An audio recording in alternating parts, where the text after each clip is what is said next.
নাশকতার পাল্টা প্রত্যাঘাত, মোদির কড়া হুঙ্কার, জোর অ্যাকশনে ভারত, অত্যাধুনিক রাফাল হাতে আরো শক্তিশালী সেনা, জল স্থল আকাশপথে পাকিস্তানকে বুঝিয়ে দিতে চায় ভারত। আমরা আলোচনায় আসবো, কিন্তু তার আগে শুরুতেই বিষয় কাশ্মীরে পর্যটকদের ওপর জঙ্গি হামলা, একেবারে প্রত্যাঘাতের হুঙ্কার ভারত। যেভাবে প্রধানমন্ত্রী পরপর দুদিন বলেছেন, একেবারে সেইভাবেই সেনারা প্রস্তুত নিচ্ছে। জল স্থল আকাশে সামরিক মহড়া শেষ, এবার ভারতের প্রত্যাঘাতের সময়। ভারতীয়দের রক্ত ফুটছে, পাকিস্তানকে মোদির কড়া জবাবের হুঁশিয়ারি। একদিকে সামরিক শক্তি প্রদর্শন, অন্যদিকে কূটনৈতিক স্ট্রাইক। পরপর সেই ছবি রাখবো আপনাদের সামনে।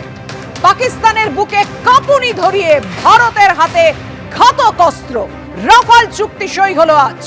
পাকিস্তানের সঙ্গে সংঘাতের আবহে ফ্রান্সের সঙ্গে রাফাল নিয়ে চুক্তি। ভারতে আসছে 26টি অত্যাধুনিক রাফাল মেরে। কাশ্মীরের জঙ্গিদের পরপর বাড়ি ধ্বংস, জঙ্গিদের খোঁজে তল্লাশি ভারতীয় সেনার দিকে দিকে। কিন্তু শুরুতেই আপনাদের সামনে রাখবো, যেভাবে পেহেলগাঁওয়ে জঙ্গি হানার ঘটনা ঘটলো, একেবারে নির্মম ভাবে বেছে বেছে হিন্দু পর্যটকদের খুন, নৃশংস হত্যা লীলার আরো ছবি সামনে এলো। দেখুন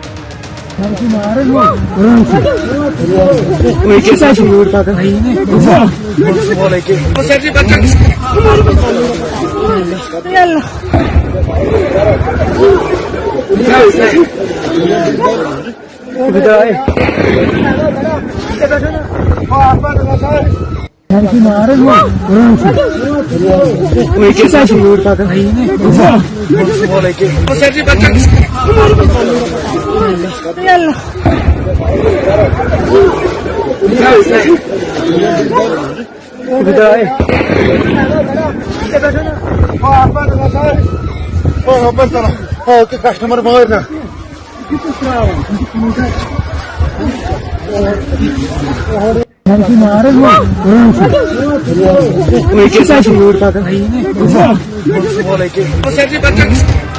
যে অপরূপ সৌন্দর্যের জন্য এই বৈশরণ ভ্যালি বা বৈশরণ উপত্যকাকে বলা হয় মিনি সুইজারল্যান্ড, সেখানেই মুহূর্তের মধ্যে ছবিটা পাল্টে গেল, একেবারে রক্তাক্ত হয়ে গেল বৈশরণ উপত্যকা। আমি সরাসরি কথা বলবো, এই মুহূর্তে আমাদের সঙ্গে রয়েছেন গ্রাউন্ড জিরো থেকে আমাদের প্রতিনিধি সুকান্ত মুখোপাধ্যায়। সুকান্ত, কিছুক্ষণ আগেই তুমি যে কথা জানাচ্ছিলে যে কিভাবে জঙ্গিরা হামলা চালিয়েছিল, কেন বৈশরণ ভ্যালি বেছে নিয়েছিল, এই মুহূর্তে কি আপডেট তোমার কাছে, কি নতুন তথ্য হাতে এসেছে? দেখো, প্রথমে বলে রাখি যে পেহেলগাম জুড়ে পুরোটাই কিন্তু পর্যটক শূন্য, এবং গত সোমবার পর্যন্ত সেখানকার ছবি যেটা ছিল, আজকে সেই ছবি কিন্তু পুরোপুরি বদলে গিয়েছে এই ঘটনার পর, অর্থাৎ 22 তারিখে ঘটনার পর। শেষ 6 দিন ধরে পেহেলগামের বিভিন্ন জায়গা, সেটা জঙ্গল হতে পারে, সেটা বিভিন্ন গ্রাম হতে পারে, পেহেলগামের প্রত্যেকটি জায়গাতে কিন্তু সেনার তরফে কড়া নজরদারি রাখা হচ্ছে, সেখানে কিন্তু সেনা অভিযান চালানো হচ্ছে। প্রথমে পেহেলগামের কুলেগামের দিকে যদি আমরা নজর রাখি, সেখানে 2জন সন্দেহভাজন জঙ্গির বাড়ি গুড়িয়ে দেওয়া হয়েছে, কিন্তু এখনো পর্যন্ত এই জঙ্গি হামলাতে যে একেবারে যে 3 জঙ্গি সরাসরি হাত সামনে এসেছিল বা তাদের স্কেচ সামনে এসেছিল, তাদের কাউকে গ্রেফতার করা যায়নি। অন্যদিকে ডোডা কিস্তোয়ার অঞ্চলে সেখানে গতকাল রাত্রেও সেনা অভিযান চলেছিল, এবং সেখানেও কিন্তু গুড়িয়ে দেওয়া হয়েছে একের পর এক সেনা ঘাঁটি, যদিও সেক্ষেত্রেও কিন্তু এখনো পর্যন্ত কাউকে গ্রেফতার করা হয়নি। এবং সবথেকে গুরুত্বপূর্ণ, ঘটনার দিনকে যারা যারা সেই উপত্যকাতে এই জঙ্গি হামলার আগে থেকেই উপস্থিত ছিল, অর্থাৎ যারা পর্যটক ছিলেন না, কাশ্মীরের যারা বাসিন্দা ছিলেন, পেহেলগামের যারা বাসিন্দা ছিলেন, প্রত্যেককে কিন্তু সকাল থেকে রাত পর্যন্ত জিজ্ঞাসাবাদ করা হচ্ছে। এখনো পর্যন্ত আটকের সংখ্যা কয়েকশো, কিন্তু এখনো এই যারা একেবারে সরাসরি হামলা ঘটনার সাথে যুক্ত, তাদের কিন্তু কাউকে গ্রেফতার করা যায়নি। অন্যদিকে শেষ 6 দিনে প্রায় 9টি জঙ্গি ঘাঁটি তা কিন্তু কার্যত নিকেশ করা হয়েছে সেনার তরফে, এবং বৈশরণ ভ্যালি যেখানে একেবারে টার্গেট করা হয়েছে পুরো হিসেব কষে, তার ঠিক পিছনের দিকে যে জঙ্গল লিডার ফরেস্ট, সেখানে কিন্তু গতকাল রাত্রি থেকে চিরুনি তল্লাশি চালাচ্ছেন তদন্তকারীরা বা এনআইএর তরফে এবং পাশাপাশি সেনার তরফে। শুধুমাত্র পেহেলগাম নয়, পেহেলগামে ঢোকার আগে যে অনন্তনাগ বা তার আগে যে অবন্তিপুরা যে টোল প্লাজা তুমি দেখতে পাচ্ছ, সেখানেও কিন্তু কড়া নজরদারি রাখা হয়েছে। পেহেলগাম থেকে যে সমস্ত গাড়ি বেরোচ্ছে কিংবা পেহেলগামে যে সমস্ত গাড়ি ভেতরে এন্ট্রি নিচ্ছে, প্রত্যেকটি গাড়িকে কিন্তু চেক করা হচ্ছে, এবং জওয়ানের তরফে সেখানে কিন্তু তাদের নজর রাখা হচ্ছে। মূলত এই যে সেক্টরটি রয়েছে, সেটি 130 নম্বর ব্যাটালিয়ন সিআরপিএফ এর তরফে তা দেখভাল করা হয়, এবং সেক্ষেত্রে দাঁড়িয়ে প্রত্যেকটি গাড়ি যেগুলো যাচ্ছে সেগুলোকে চেক করা হচ্ছে, তাদের সমস্ত পারমিট চেক করা হচ্ছে, এবং তারপরে কিন্তু তাদেরকে ছাড়ার অনুমতি দেওয়া হচ্ছে।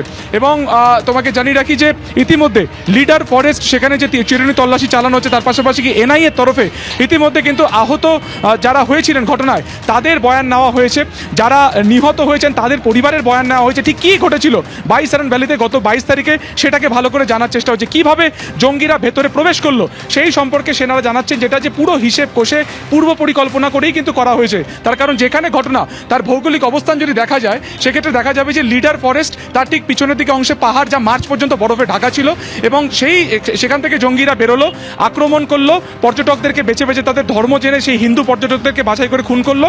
ফের তারা বাইসারান ভ্যালি থেকে কিন্তু চলে গেল লিডার ফরেস্টের ভেতরের দিকে, এবং সেখান থেকে তারা কিন্তু আগেই জানতো যে 6 কিলোমিটার এবড়ো খেবড়ো রাস্তার পর কিন্তু 116 নম্বর সিআরপিএফ ব্যাটালিয়ন রয়েছে। ফলত আর্মির আসতে যেটুকু সময় প্রয়োজন তার মধ্যেই তারা কিন্তু এই গোটা অপারেশন করে সেখান থেকে পালিয়ে যায়। এবং এখনো পর্যন্ত সেনারা যেটা বলছেন যে সবথেকে বড় চ্যালেঞ্জ হচ্ছে এই লিডার ফরেস্ট বা যেগুলো কিন্তু জঙ্গি একেবারে হাতের তালুর মতন চেনে এবং তাদেরকে আশ্রয় দিচ্ছে একাংশ বাসিন্দাদের একাংশ। ফলত তারা কারা যারা শেল্টার দিচ্ছে, এবং এই যে সেনাবাহিনীর তরফে যে ফরেস্টে যে একেবারে চিরুনি তল্লাশি চালানো হচ্ছে সেটাকে কিন্তু একেবারে তারা ড্রোনের মাধ্যমে, তারা আকাশের চপারের মাধ্যমে, আর ইন্ডিয়ান আর্মি চপারের মাধ্যমে তাও কিন্তু চালানো হচ্ছে। অর্থাৎ সব মিলিয়ে এই বাইসারান উপত্যকাতে প্রায় 6 দিন পেরিয়ে গেছে, এখনো পর্যন্ত গ্রেফতারির সংখ্যা শূন্য হলেও যেটা সেনারা বলছেন যে তারা দ্রুতই এই ঘটনার নেপথ্যে যে বা যারা রয়েছে, যাদের কনস্পিরেসি রয়েছে প্রত্যেককে ধরবে। এবং আমরা দেখলাম যে আজকে মুখ্যমন্ত্রী ওমর আব্দুল্লাহ এই মুহূর্তে জঙ্গিদের খোঁজে যেভাবে চিরুনি তল্লাশি চালাচ্ছে সেনা, যে কোনো মুহূর্তেই জঙ্গিদের খোঁজ মিলবে, বের করতেই হবে। কারণ প্রধানমন্ত্রী আপনারা জানেন গত দুদিনে একেবারে পরপর হুমকি দিয়েছেন। এবার আপনাদের সামনে রাখবো সামরিক প্রস্তুতি একেবারে সম্পূর্ণ। দেখুন, মিশন রেডি।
মিশন পাকিস্তানের জন্য ভারতীয় সেনা কিভাবে তৈরি রয়েছে আপনাদের দেখালাম। জল, স্থল, আকাশ নির্দেশের অপেক্ষায় ভারতীয় সেনা। কাশ্মীরে গণহত্যা, পাল্টা প্রত্যাঘাতের হুঙ্কার ভারতে। জল, স্থল, আকাশপথে এই শক্তি পরীক্ষার মধ্যেই আরো রাফাল আসছে ভারতে। পাকিস্তানের সঙ্গে সংঘাতের আবহেই 26টি অত্যাধুনিক রাফাল এসে পৌঁছচ্ছে। ফ্রান্সের সঙ্গে রাফাল নিয়ে চুক্তি হলো, আরো 26টি যুদ্ধ বিমান আসছে। কাশ্মীরে পর্যটকদের ওপর যেভাবে জঙ্গি হামলা হয়েছে, প্রত্যাঘাতে হুঙ্কার ভারতের।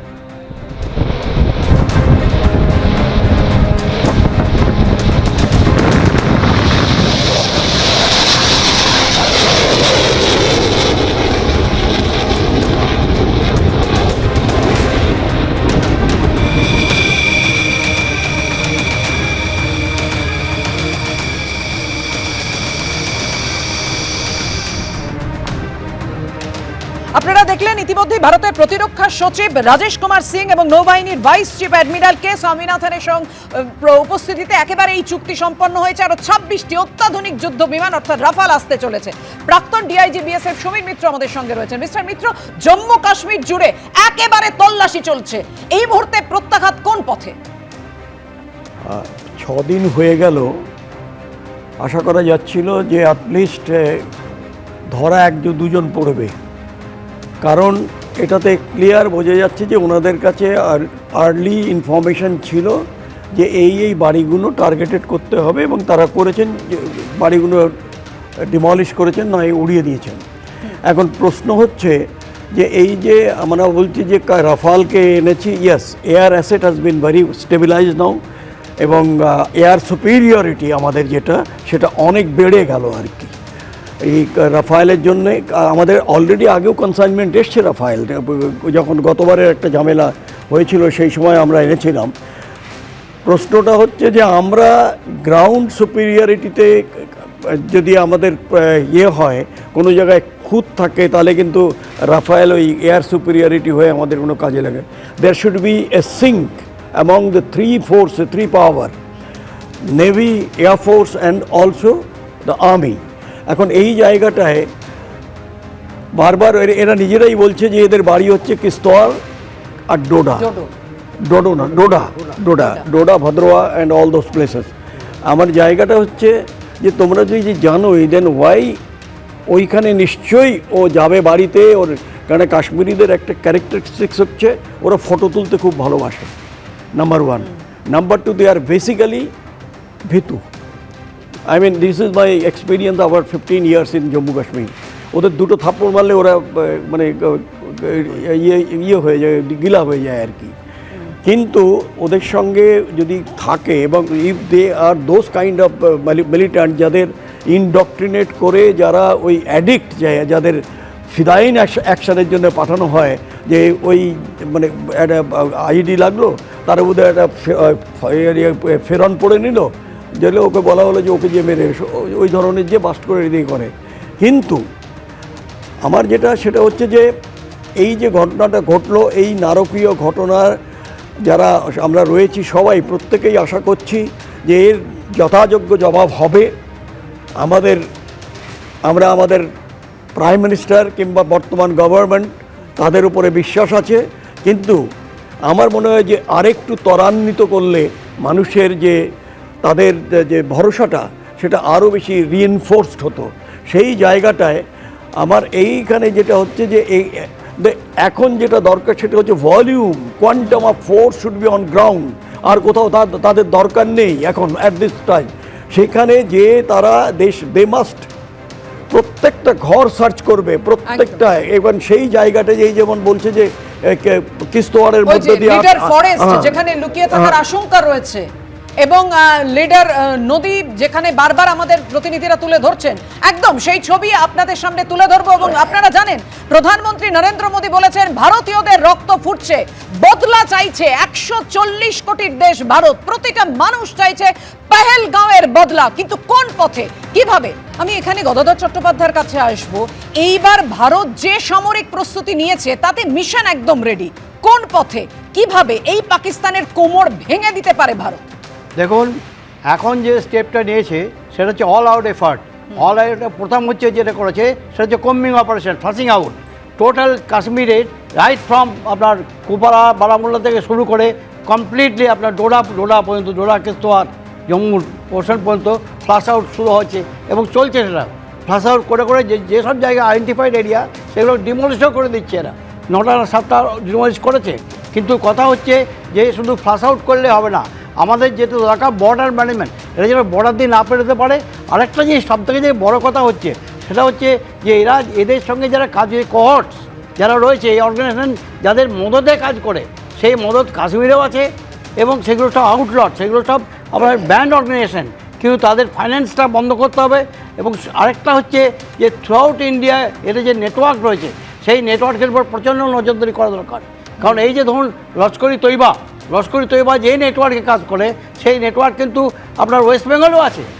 এটা মনে রাখবেন, ওয়েস্ট বেঙ্গল। আমি নিজে 7 জন লস্করি তৈবাকে আমার রেজিমের সময় অ্যারেস্ট করেছিলাম ওয়েস্ট বেঙ্গল থেকে। সুতরাং এই যে শুধু ওয়েস্ট বেঙ্গল না, ভারতবর্ষের বিভিন্ন জায়গায় এদের টেন্টাকেলস রয়েছে, সেগুলোর উপর প্রচণ্ড। এরা যদি ওখান থেকে স্লিক করে বেরিয়ে আসতে পারে তো এদের কাছে আসবে, এবং এদের থ্রু দিয়ে তারা হয় বাংলাদেশ অথবা নেপাল। বাংলাদেশেও ওদের ঘাঁটি রয়েছে, নেপালেও ওদের ঘাঁটি রয়েছে। সুতরাং আমাদের এখন প্রচণ্ড সজাগ থাকা দরকার, এবং শুধু not only central government, state ইন্টেলিজেন্সকেও এখন প্রচণ্ড গিয়ার আপ করা দরকার, এবং প্রত্যন্ত সজাগ আমাদের থাকা দরকার। আর্মি তার নিজের কাজ করছে, আর্মি এবং সিকিউরিটি ফোর্স তার নিজের কাজ করছে এবং করে যাচ্ছে। তারা বর্ডারের মধ্যে দেখছেন যে বর্ডারের মধ্যে আমরা হাই অ্যালার্ট এখন জারি হয়েছে, কিন্তু আরও অ্যালার্ট দরকার ইন্ডিয়ার ভেতরের মধ্যে।